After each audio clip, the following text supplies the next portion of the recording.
আসসালামু আলাইকুম রহমতুল্লাহ। ইন্নাল হামদুলিল্লাহ ওয়াসসালাতু ওয়াসসালামু আলা মুহাম্মাদিন ওয়া আলিহি ওয়া আসহাবিহি ওয়া মা ওয়ালা, আম্মা বা'দ। সম্মানিত দর্শক শ্রোতা, মুসলিম ভাই ও বোনেরা, মহাগ্রন্থ আল কোরআনের তাফসীর বর্ণনা অনুষ্ঠানের আজকের ৪৩তম পর্ব নিয়ে আপনাদের সামনে হাজির হয়েছি। সকলকে আজকের পর্বে স্বাগত জানাচ্ছি। আজকের পর্বে সূরা বাকারার ২৭ নম্বর আয়াত নিয়ে আলোচনা হবে ইনশাআল্লাহ। ওমা তৌফিক ইল্লা বিল্লাহ আলাইহি তাওয়াক্কালতু ওয়া ইলাইহি উনীব। আউযু বিল্লাহি মিনাশ শাইতানির রাজীম। বিসমিল্লাহির রহমানির রহিম। الذين ينقضون عهد الله من بعد ميثاقه ويقطعون ما أمر الله به أن يوصل ويفسدون في الأرض أولئك هم الخاسرون صدق الله العظيم। মহান আল্লাহ তাআলা সূরা বাকারার ২৭ নম্বর আয়াতে ইরশাদ করেন, যারা আল্লাহর সাথে কৃত অঙ্গীকারকে ভঙ্গ করে, আল্লাহ তাআলার সাথে অঙ্গীকারাবদ্ধ হওয়ার পরেও সেই অঙ্গীকারকে ভঙ্গ করে, আর আল্লাহ তাআলা যাদের সাথে সম্পর্ক রক্ষা করতে নির্দেশ দিয়েছেন সেই সম্পর্ককে যারা ছিন্ন করে এবং পৃথিবীর বুকে বিভিন্ন বিশৃঙ্খলা এবং বিপর্যয় সৃষ্টি করে, দাঙ্গা হাঙ্গামা সৃষ্টি করে, এইসব লোকেরা চরমভাবে ক্ষতিগ্রস্ত হবে দুনিয়া এবং আখেরাতে। এ হচ্ছে আয়াতের সরল অনুবাদ। তো এই আয়াতে মহান আল্লাহ তাআলা পূর্ববর্তী আয়াতের সঙ্গে মিল রেখে এখানে ইরশাদ করা হয়েছে যে পূর্ববর্তী আয়াতে যেই বিষয়টি বলা হয়েছে যে আল্লাহ তাআলা এই বিভিন্ন দৃষ্টান্তের মাধ্যমে কিছু মানুষকে পথভ্রষ্ট করেন এবং কিছু মানুষকে হেদায়েত দান করেন, কিন্তু তিনি কোনো ফাসিকদেরকে হেদায়েত দান করেন না।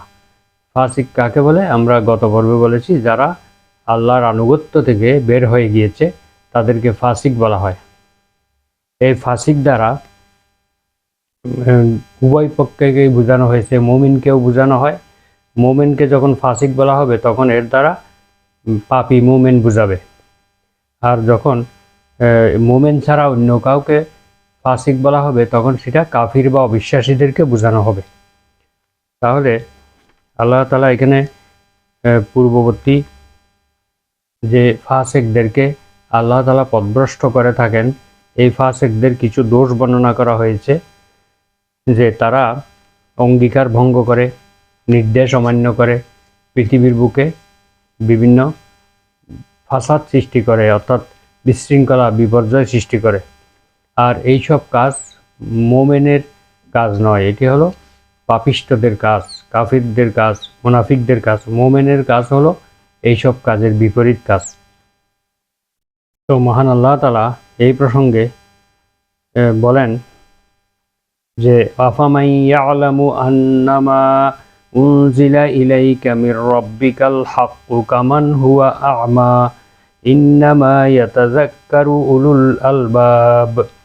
যে ব্যক্তি আমার পক্ষ থেকে যা নাজিল হয়েছে আপনার প্রতি তার উপর সত্য বলে বিশ্বাস করে, তার উপরে বিশ্বাস করে, আর যে ব্যক্তি অন্ধ, তারা কি উভয় সমান হতে পারে? অর্থাৎ তারা কখনো সমান হতে পারে না। যে ব্যক্তি আল্লাহ তাআলার অবতীর্ণ আয়াতসমূহকে সত্য বলে বিশ্বাস করে আর যে ব্যক্তি অন্ধ, এই দুইজন কখনো এক হয় না। ইন্নামা ইয়াতাযাক্কারু উলুল আলবাব, নিঃসন্দেহে জ্ঞানীরাই, বিবেক বুদ্ধি সম্পন্ন ব্যক্তিরাই উপদেশ গ্রহণ করে থাকে। আল্লাযীনা ইউফুনা বিআহদিল্লাহি ওয়া লা ইয়ানকুদুনাল মিসাক। বিবেক সম্পন্ন কারা? যারা আল্লাহ তাআলার সাথে কৃত অঙ্গীকারকে পূর্ণ করে এবং যারা আল্লাহ তাআলার সাথে কৃত অঙ্গীকারকে ভঙ্গ করে না। ওয়াল্লাযীনা ইয়াসিলুনা মা আমারাল্লাহু বিহি আন ইউসালা। আল্লাহ তাআলা এই পৃথিবীতে যাদের সাথে সুসম্পর্ক রক্ষা করতে বলেছেন তাদের সঙ্গে সম্পর্ক রক্ষা করে ওয়ায়াখশাউনা রব্বাহুম, এবং তারা তাদের প্রতিপালককে যথাযথভাবে ভয় করে। ওয়ায়াখাফুনা সুআল হিসাব, আর কঠিন হিসাবকে তারা ভয় করে। কিয়ামতের দিন কঠিন হিসাবকে বা বিপর্যয়কর কোনো হিসাবকে যারা ভয় করে, এইসব লোকেরা হচ্ছে সত্যিকারের মোমেন। তো এখানে ফাসিকদের কয়েকটি দোষ বর্ণনা করা হয়েছে। তারা প্রথমত আল্লাহ তাআলার সাথে কৃত অঙ্গীকারকে ভঙ্গ করে, তারপরে তারা আত্মীয়তার সম্পর্ক, বিভিন্ন সম্পর্ক ছিন্ন করে, আর পৃথিবীতে বিপর্যয় সৃষ্টি করে, দাঙ্গা হাঙ্গামা সৃষ্টি করে, পৃথিবীতে বিভিন্ন ধরনের বিশৃঙ্খলা সৃষ্টি করে। এইখানে মোট তাদের 3টি দোষ বর্ণনা করা হয়েছে। তো সেই দোষগুলো সূরা রাদের 19 থেকে 21 নম্বর আয়াতের মধ্যে আল্লাহ তাআলা বলেছেন যে যারা প্রকৃত মোমেন তারা এই কাজগুলি করে না। সূরা রাদের 25 নম্বর আয়াতে আল্লাহ তাআলা আরও বলেন, আল্লাযীনা ইয়াকুদুনা আহদাল্লাহি মিন বা'দি মিসাকিহি ওয়া ইয়াকতুউনা মা আমারাল্লাহু বিহি আন ইউসালা ওয়া ইউফসিদুনা ফিল আরদি উলাইকা লাহুমুল লা'নাতু ওয়া লাহুম সুউদ দার। এখানেও আল্লাহ তাআলা একই আয়াতের, সূরা বাকারার এই 27 নম্বর আয়াতের প্রতিধ্বনি এখানেও শোনা যায়। আল্লাহ তাআলা বলেন, যারা আল্লাহ তাআলার সাথে কৃত অঙ্গীকারকে ভঙ্গ করে এবং আল্লাহ তাআলা যাদের সাথে সম্পর্ক রক্ষা করতে বলেছেন তাদের সাথে সম্পর্ক ছিন্ন করে, আর পৃথিবীর বুকে বিপর্যয় সৃষ্টি করে, বিশৃঙ্খলা সৃষ্টি করে, তাদের উপরে আল্লাহর অভিসম্পাদ বর্ষিত হবে, আর তাদের জন্য রয়েছে সবচেয়ে নিকৃষ্ট আবাসস্থল, অর্থাৎ জাহান্নাম। এখন আসুন এবার আমরা অঙ্গীকার বলতে কি বুঝি। যারা আল্লাহ তাআলার সাথে কৃত অঙ্গীকারকে ভঙ্গ করে, এই অঙ্গীকার সম্পর্কে বিভিন্ন তাফসীর গ্রন্থে উল্লেখ রয়েছে যে তাদের কাছ থেকে তাওরাত কিতাবে যে অঙ্গীকার নেওয়া হয়েছিল, তাওরাত কিতাবে তাদের থেকে অঙ্গীকার নেওয়া হয়েছিল যে তারা তাওরাতের সব কথা মেনে চলবে, আর ইতোমধ্যে যদি শেষ নবী মুহাম্মদ সাল্লাল্লাহু আলাইহি ওয়াসাল্লামের আবির্ভাব হয় তাহলে তাকে বিশ্বাস করবে, তার উপর ঈমান আনবে এবং তার আনুগত্য করে চলবে। এই তার আনিত সব কিছুকে সত্য বলে বিশ্বাস করবে। এই কথার উপরে আহলে কিতাবদের কাছ থেকে অঙ্গীকার নেওয়া হয়েছিল। সেই অঙ্গীকারের কথা এখানে উল্লেখ করা হয়েছে। যারা অঙ্গীকার ভঙ্গ করে, অর্থাৎ তাদের কাছ থেকে এই অঙ্গীকার নেওয়ার পরেও যখনই শেষ নবীর আবির্ভাব হয়েছে তারা সাথে সাথে শেষ নবীকে অস্বীকার করেছে, শেষ নবীর আনিত বিধানগুলোকে সন্দেহ করেছে, তার উপর ঈমান আনে নাই এবং তার বিরোধিতা করেছে। তো অঙ্গীকার ভঙ্গ করার অর্থ হলো জেনে শুনে নবীজির, মহানবী সাল্লাল্লাহু আলাইহি ওয়াসাল্লামের নবুয়তকে অস্বীকার করা, তার আনুগত্য করতে অস্বীকার করা। অঙ্গীকার সত্ত্বেও এই বিষয়টি থেকে তারা গোপন করেছে, মানুষের কাছে তারা উল্টোভাবে প্রচার করেছে যে এই নবী শেষ নবী নয়, তার উপর অবতীর্ণ কিতাব আল্লাহ তাআলার কোরআন নয়। এভাবে তারা উল্টো প্রচার করেছে। কিসের কারণে? পার্থিব কিছু স্বার্থের কারণে, পৃথিবীতে কিছু স্বার্থ হাসিলের জন্য তারা এই কাজগুলো করেছে। তো এই তাদের পরিণতি সম্পর্কে আল্লাহ তাআলা এই আয়াতে বলেছেন যে তারা দুনিয়া এবং আখিরাতে মারাত্মকভাবে ক্ষতিগ্রস্ত হবে। আর তাদের এই উল্টো প্রচারের কারণে পৃথিবীতে মানুষের মধ্যে ভুল বুঝাবুঝি সৃষ্টি হয়েছে এবং মানুষের মধ্যে দাঙ্গা হাঙ্গামা এবং বিপর্যয় সৃষ্টি হয়েছে, ফিতনা ফাসাদ সৃষ্টি হয়েছে। তো এই আয়াতের ভাবার্থ অনুযায়ী কোনো নির্দিষ্ট দলকে বোঝানো হয়নি, যদিও তৎকালীন আহলে কিতাবদেরকে উদ্দেশ্য করে এটা নাজিল হয়েছে, কিন্তু এই কোরআনের বাণী যেহেতু চিরন্তন, এটি ভাবার্থ অনুযায়ী, মর্মার্থ অনুযায়ী কোনো নির্দিষ্ট গোষ্ঠীকে বোঝাবে না, বরং সমস্ত কাফির, মুশরিক এবং মুনাফিককে বোঝায়। তাফসিরে কাশফের গ্রন্থকার আল্লামা জারুল্লাহ জামাখশরী রাহমাহুল্লাহ বলেন, অঙ্গীকার অর্থ এখানে একত্ববাদে বিশ্বাস, যা মানবীয় প্রকৃতির সাথে অন্তর্ভুক্ত, যা মানুষের স্বভাবজাত একটি চরিত্র।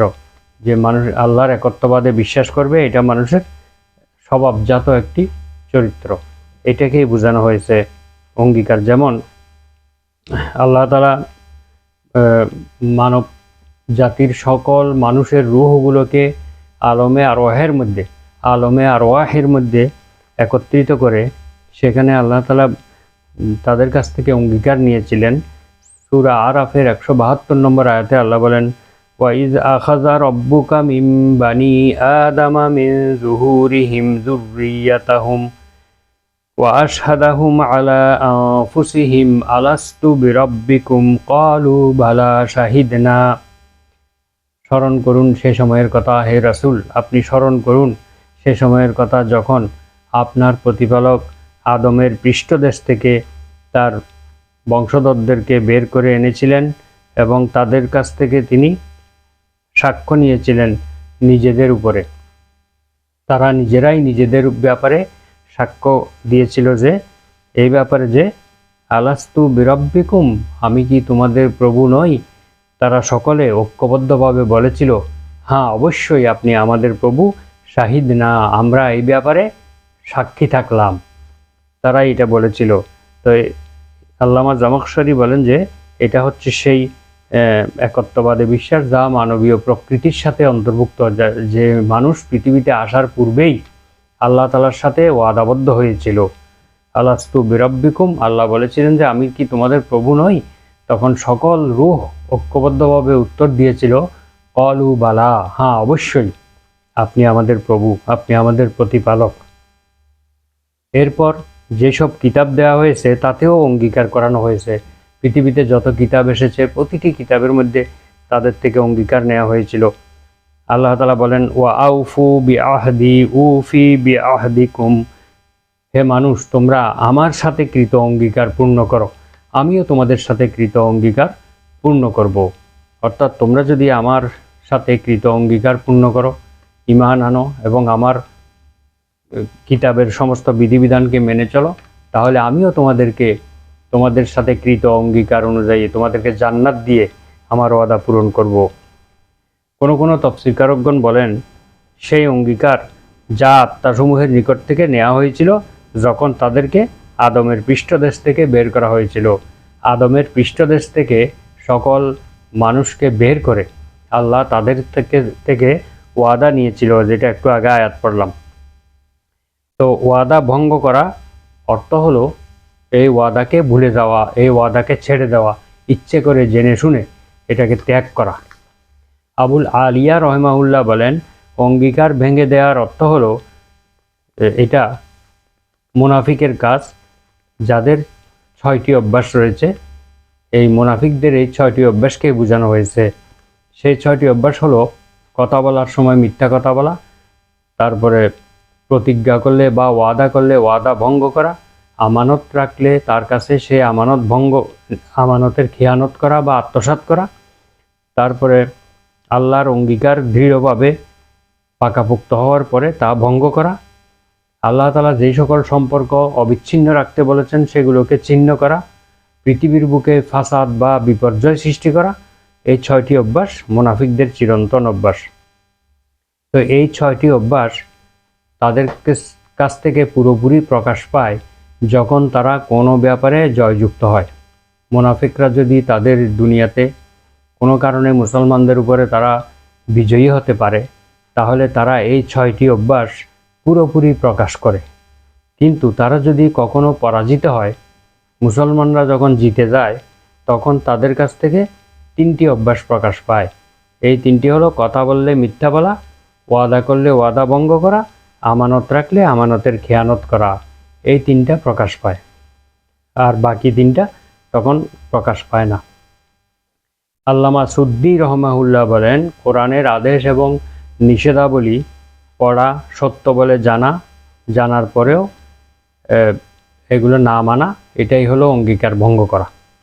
অর্থাৎ কোরআনের বিধিবিধান পড়া, জানা, শোনা সত্ত্বেও এগুলোকে ইচ্ছে করে ভঙ্গ করা বা এগুলোকে অস্বীকার করা বা মেনে চলতে বাধা দেয়া ইত্যাদি হচ্ছে সে অঙ্গীকার ভঙ্গ করার শামিল। আর আল্লাহ তাআলা যা মিলিত রাখা বা যাদের সাথে সম্পর্ক রাখতে বলেছেন সেই সম্পর্ক ছিন্ন করা, এর অর্থ হচ্ছে আত্মীয়তার বন্ধন ছিন্ন করা এবং আত্মীয়দের হক আদায় না করা, এগুলোকে বোঝানো হয়েছে। প্রতিবেশীর হক আদায় না করা এবং প্রতিবেশীর সঙ্গে সম্পর্ক ছিন্ন করা, দুর্ব্যবহার করা, কষ্ট দেওয়া ইত্যাদি বোঝানো হয়েছে। এই ব্যাপারে আল্লাহ তাআলা বলেন, ফাহাল আসাইতুম ইন তাওয়াল্লাইতুম আন তুফসিদু ফিল আরদি ওয়া তুকাত্তিউ আরহামাকুম। তোমরা ক্ষমতা পেলে, তোমরা যদি ক্ষমতায় অধিষ্ঠিত হও, তাহলে সম্ভবত তোমরা পৃথিবীর বুকে বিপর্যয় সৃষ্টি করবে এবং আত্মীয়তার বন্ধন ছিন্ন করবে। এছাড়া আর তোমাদের কাছ থেকে কি আশা করা যায়? অর্থাৎ এটা মানবীয় প্রকৃতির একটি স্বভাব যে সে যখনই ক্ষমতাসীন হয় তখন পৃথিবীর বুকে বিপর্যয় সৃষ্টি করে এবং আত্মীয়তার বন্ধনগুলো ছিন্ন করে। এরপরে আল্লাহ তাআলা বলেছেন যে আল্লাহ তাআলার সাথে কৃত অঙ্গীকার ভঙ্গ করে এবং সম্পর্ক ছিন্ন করে আর পৃথিবীর বুকে বিভিন্নভাবে বিপর্যয় সৃষ্টি করে। বিপর্যয় সৃষ্টি হয় তখনই যখন আল্লাহ তাআলার আনুগত্য থেকে মানুষ মুখ ফিরিয়ে নেয়। আল্লাহ তাআলার আনুগত্য না করা এটা পৃথিবীর বুকে ফাসাদ সৃষ্টির অন্যতম কারণ। আর বিশেষ করে এখানে যাদের কথা বলা হয়েছে তারা নিজেরা জেনে শুনে অঙ্গীকারবদ্ধ হওয়ার পরেও তারা আল্লাহ তাআলার সাথে কৃত অঙ্গীকার ভঙ্গ করেছে, শেষ নবীর উপরে ঈমান আনেনি, তার আনিত বিধিবিধানকে অস্বীকার করেছে, তা মানতে বাধা দিয়েছে। এই কারণেই পৃথিবীতে যত বিশৃঙ্খলা এবং বিপর্যয় সৃষ্টি হয়েছে। আর যদি তারা এগুলোকে মেনে নিত তাহলে পৃথিবীতে শান্তি শৃঙ্খলা বজায় থাকত। তো বিপর্যয় সৃষ্টির অন্যতম প্রধান কারণ হলো আল্লাহ তাআলাকে অমান্য করা, আল্লাহর বিধিবিধানকে অস্বীকার করা।